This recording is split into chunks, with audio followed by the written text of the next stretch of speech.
त्वमेव जगतां माता त्वमेव त्वमेव जगतां पिता त्वमेव शाकंभरी देवी पुष्य भूतेषु संस्थिता। अर्थात हे शाकंभरी देवी, तू जगाची माता आहेस, तू पिता आहेस। हे देवी, तू सर्व जीवांच्या अंतःकरणी स्थित होऊन त्यांचे कल्याण करणारी आहेस।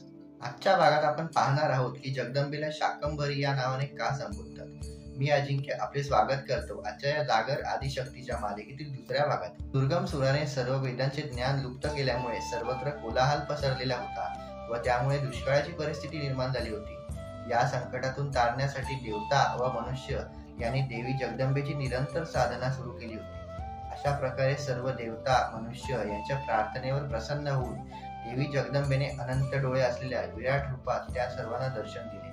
अत्यंत तेजस्वी असे जगदंबेचे रूप, हातात बाण, कमल पुष्प, ज्यामुळे भूक तहान दूर होईल अशा विविध प्रकारच्या शाकभाज्या व अनेक खाद्यपदार्थ व फळे हातात धारण केलेली होती। संपूर्ण सुंदरतेचे सारभूत असलेले ते देवी भगवतीचे रूप अत्यंत तेजस्वी होते।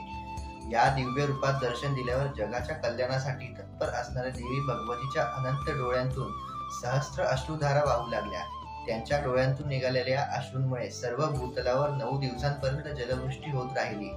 जल मिळाल्याने सर्व प्राणीमात्र व वनस्पती तृप्त झाले। जलवृष्टीमुळे समुद्र व नद्या यांची पातळी पुन्हा वाढू लागली।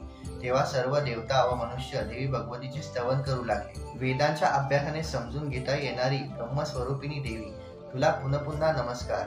आपल्या मायेने जग व्यापणारी, भक्तांसाठी कल्पवृक्ष असणारी व श्रद्धेने नमन करणाऱ्या प्रत्येकासाठी दिव्य रूप धारण करणारी देवी, तुला सदैव प्रणाम आहे। देवी, तुम्ही आमच्यावरील संकट दूर करण्यासाठी सहस्त्र नेत्र असलेले अनुपम रूप धारण केले।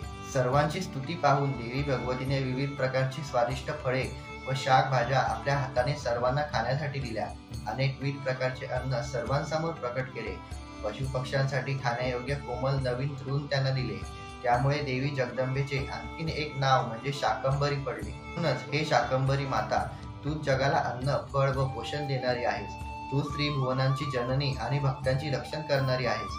हे अन्नपूर्णेश्वरी, करुणेचा महासागर असलेली आई, तुला पुन्हा नमस्कार। तर मंडळी, तुम्हाला या नामकथेबद्दल माहित होते का? कमेंटमध्ये नक्की कळवा। पुन्हा भेटूच पुढच्या भागात। तोपर्यंत जय श्रीराम।